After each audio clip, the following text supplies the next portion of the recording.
I will move to cite in contempt those individuals, Madam Chair, who we issued subpoena to.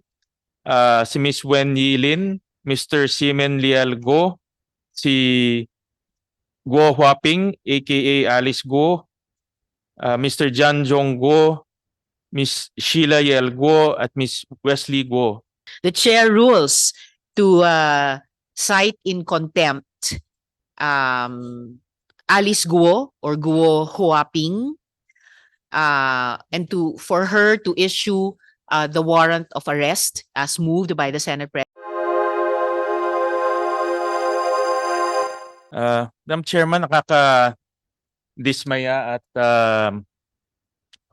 nakakadismaya dahil pang-apat na hearing na natin to at inibitahan natin itong mga mahalagang resource persons para mabigyan sila ng pagkakataon magpaliwanag, ibigay yung kanilang opinion, ibigay yung kanilang side. At yung ibang mga personalidad dito, nag-issue na tayo ng subpoena pero parang walang respeto na ibinibigay sa institusyon at sa Senado. Para sa akin, yung pagbabaliwala nila ng subpoena, parang pagbabaliwala at pagwawalang respeto sa ating institusyon at sa proseso na ginagawa natin para makahanap ng katotohanan. Itong pag hindi nila pagdaluho dito ay kawalan ho yan para sa kanila dahil mawawalan sila ng oportunidad na magpaliwanag. At para sa akin, sinyalis ho to na meron silang alam na ayaw nilang isiwalat o ayaw nilang ipaalam sa atin at meron silang tinatago. Yung hindi nila pagpunta ho dito para sa akin is a sign of guilt. Dahil ito ay pang-apat na hearing na ho natin at ilang beses na rin ho natin na nasabi sa komite kung sino-sino itong mga personalidad. Bibigyan ko kayo ng halimbawa kung gaano kahalaga po itong mga personalidad. For example po, inimbitahan ho natin yung mga incorporators at board of members ng Lucky South 99 na ito po yung na-raid noong 2022 at ngayon meron na namang problema. Ari ng lupa yung Whirlwind Corporation kung saan doon natuklasan po yung isa sa pinakamalaki at isa sa violenteng Pogo Hub sa Pilipinas, no? At wala rin pumunta ho sa kanila. Nag-issue ho tayo ng subpoena para kay Go Huaping para ipagpatuloy yung ating pagtatanong at higit sa lahat malaman kung sino po yung mga nasa likod nitong Pogo Hub sa Bamban. Pero pangalawang pagtanggi o pangalawang beses siya nang hindi pumunta ho dito. Ngayon na kahit may subpoena, binaliwala pa rin niya yung subpoena na inisyu ng committee. May isa pang personalidad na mahalaga ho, yung si Ginang Nancy Gamo, no? Na lumabas po sa maraming papeles, sa papeles ng mga Go-related companies, sa papeles nung dalawang Pogo Hub, yung Zunyuan at Hongsheng. Pero nagpadala siya ng letter at hindi rin siya makakapunta. Dahil raw pinagbabawalan siya ng doktor niya. Pero Madam Chairman, nakita ko yung kanyang interview Hindi lang isang beses o 4 na beses yung kanyang interview at lumalabas ho siya para magbigay ho ng mga interviews. No? So hindi po katanggap-tanggap ho para sa atin na nagbibigay ka ng interview sa media pero yung formal na hearing, yung formal na pagdinig, hindi ka pupunta ho dito. At may subpoena na rin ho na issue. So Madam Chairman, uulitin ko po yung aking motion in the past, no, nung last hearing. At ngayon, I will move to issue a subpoena dito po sa mga incorporators at board members ng Lucky South 99 Outsourcing Incorporated. Namely ho, si Ronelyn Baterna, si Michael Mascarenas, Stephanie Mascarenas, Rodrigo Banda, at Mr. Jing Gu. Itong Mascarenas family ho, interlocking directors ho to na present siya sa Lucky South 99 at present rin ho siya sa Whirlwind Corporation. So in other words, lumalabas parang iisa lang itong kumpanyang ito. No? Pero dahil hindi nga ho sila pumupunta ho dito, hindi natin malalaman yung katotohanan. Again, I will move also for the issuance of a subpoena to the board members of Lucky South 99. Ito po yung present na mga board members and officers. Si Mr. Julian Linsangan, who's the president and chairperson.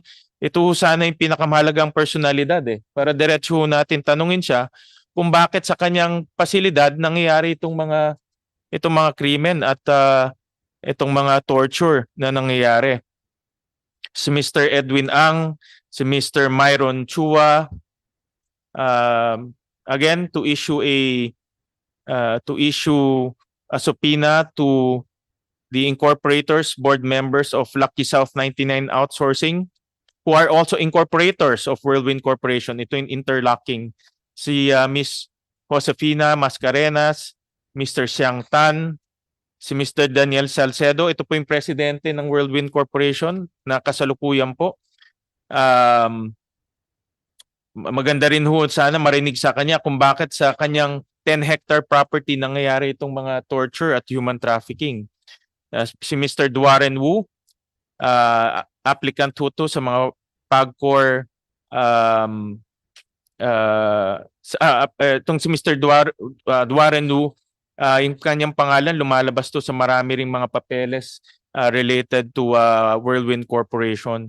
Si Ms. Chona Alejandre, who's also a board member of Whirlwind Corporation. And then I will move to cite in contempt those individuals, Madam Chair, who we issued subpoena to. Si Ms. Wen Yilin, Mr. Simen Lial Go, si Guo Huaping, aka Alice Go, Mr. Jan Jong Go, Ms. Sheila Yel Go, at Ms. Wesley Go. Nung huling pagdinig ho natin, nag-issue na ho tayo ng subpoena. Para sa akin ho, hindi katanggap-tanggap po yung dahilan ni Ms. Guo Huaping dahil siya po ang nasa gitna nitong pangyayari sa Bamban Siya po ang may alam kung ano po nangyari. Lahat ho ng application, andun po yung pangalan niya. Siya po yung nagbukas ng pinto para makapasok po itong Pogo Hub. At marami pa tayong katanungan kung sino ba talaga ang nasa likod at sino yung mga kasama niya dito sa Pogo Hub na ito. At I will also move to cite in contempt Ms. Nancy Jimenez Gamo, the accountant that incorporated the Go-related family businesses and also the two Pogo Hubs. May mga personalidad ho dito na nag-issue ho tayo ng subpoena pero based on the COMSEC, mga dummies or non-existent. Pero uulitin ko na rin po, just in case na lumabas ho sila. Also to cite in contempt, Ms. Jamelyn Cruz, Mr. Roderick Pujante, at Mr. Juan Miguel Alpas. There's also another personality na crucial ho dito sa ating investigation. Ito po si Catherine Cassandra Ong, na nag-issue na rin ho tayo ng subpoena pero wala ho siya dito. So I also move to cite in contempt Ms. Catherine Cassandra Ong. Nag-issue rin ho tayo ng subpoena kay Mr. Dennis Cunanan para marinig ho yung kanyang side at yung kanyang pangalan madalas lumalabas sa application sa PAGCOR in relation to Lucky South 99. So I move to cite him in contempt as well. Meron pa hong dalawang tao ho dito na crucial. Ito ho si Mr. Alberto de la Serna at si Mr. Jonathan Mendoza. Kulang rin, hindi ho mahanap ng ating COMSEC pero lumalabas rin ho to sa interviews na nakita ko ho sa Rappler yung mga pangalan ho nito. So I also move to cite in contempt Mr. Alberto de la Serna and Jonathan Mendoza. Mga totoong tao ho to dahil nakikita ko to sa mga interviews. So again, Madam Chair, hindi ho magiging kompleto yung ating hearing and investigation kung wala po itong mga personalidad na ito. Specifically those connected to Lucky South 99 and to Whirlwind Corporation, as well as si Ms. Nancy Gamo at of course si Guo Huaping. And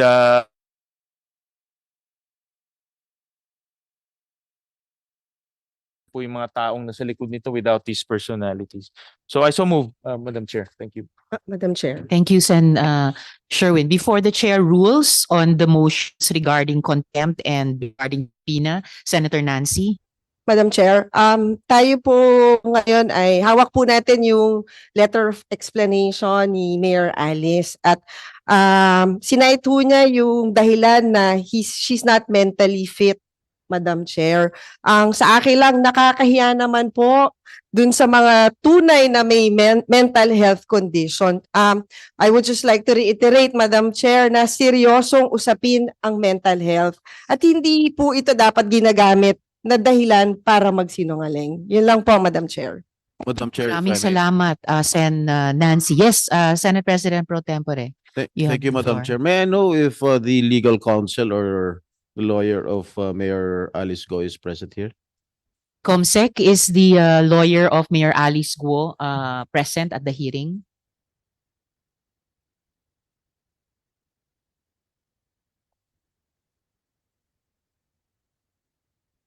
It would appear, Sen Jinggoy, Senate President Pro Temp, that the lawyer of Mayor Alice Guo is not at the All hearing. right. May I know if Mayor Alice Go is still in the country?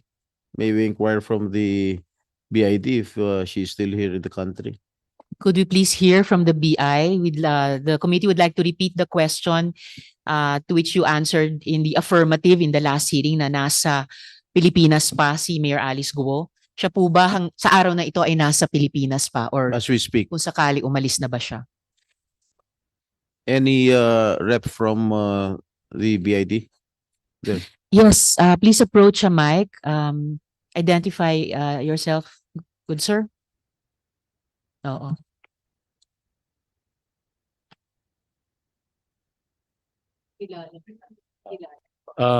Yes.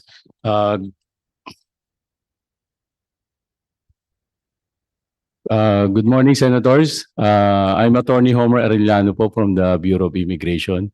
And based po din sa latest check namin sa records ng Bureau of Immigration, wala pa pong record of departure si Mayor Alice Go. Kailan po yung latest check na iyon?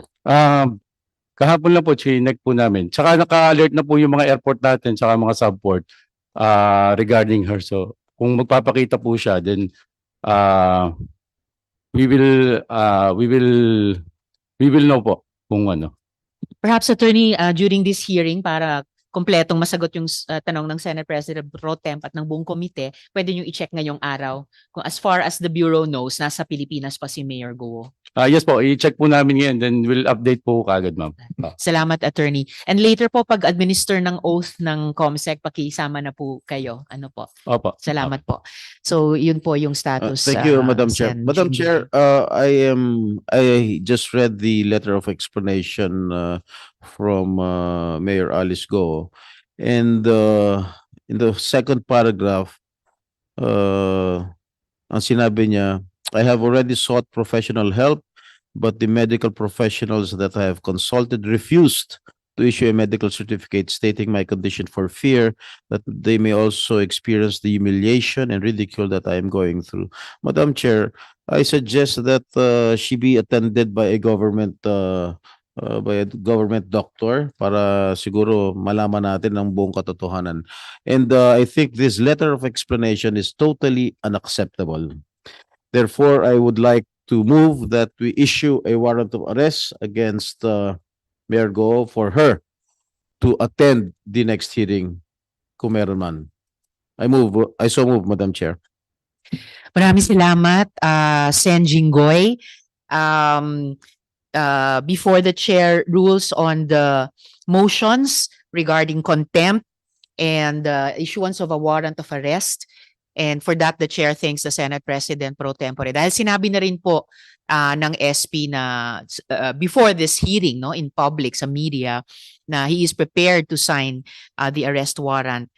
Bago noon, before ruling on the motions for contempt and the motion for additional subpoenas, the chair concurs with Senators Nancy and Jinggoy regarding their estimation of the letter of Alice Guo. The committee is in receipt of that letter of Alice Guo seeking to explain her absence again today. Wala po itong kalakip na anumang medical certificate. So the chair also welcomes the offer of the Senate President pro tempore, binanggit na rin ni SP, that the Senate could arrange for a government doctor to attend to her or kahit yung sariling Senate clinic natin dito. And also the chair recalls that in a previous also big investigation, there was a resource person there who actually cited mental health concerns, but she still testified despite her mental health issues ascertained by a medical doctor.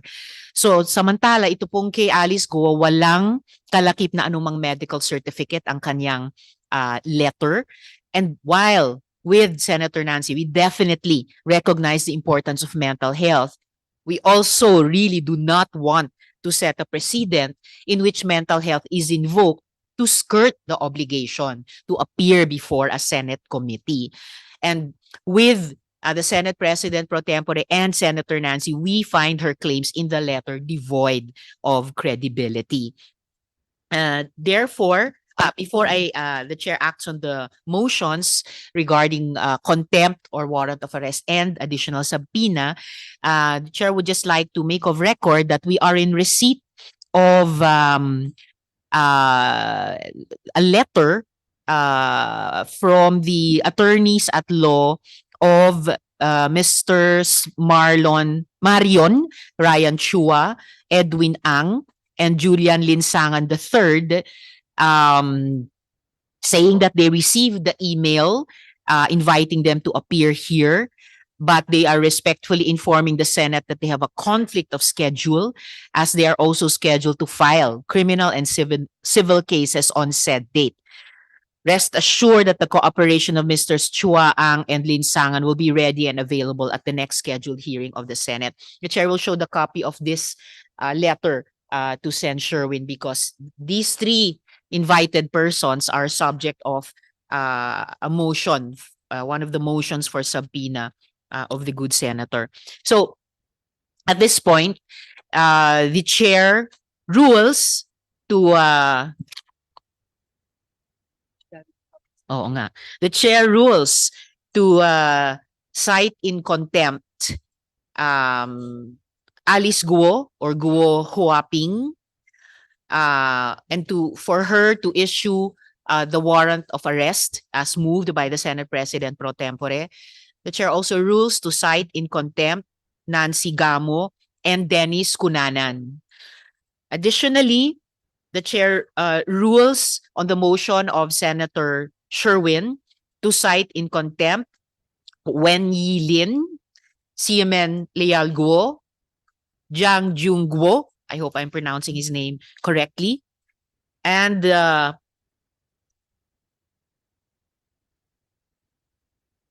Sheila Leal Guo, Wesley Leal Guo, and invited resource persons, Cruz, Pujante, Alpas, Ong, De La Serna, and Mendoza. So ruled. Yes, I second the motion, Madam Chair. Thank you, Senator Nancy. The chair has ruled, and with the concurrence of Senator Nancy and hearing no objections, so ruled. Additionally, the chair rules on the motion of Senator Sherwin to subpoena before this committee invited resource persons Baterna, Mascarenas, Banda, Jingguo, I hope I'm pronouncing that correctly as well, Tan, Salcedo, Alejandre, and I need to check my handwriting on this last name. So ruled. Comsec, please take note. Madam Chair, if I may. Yes, Sen. Jinggoy. This representation wants to be clarified. If the chair already ruled that to cite those mentioned by Senator Sherwin in contempt. May I know if it is automatic if we are going to issue a warrant of arrest for those persons, for those resource persons who failed to attend this hearing, Madam Chair?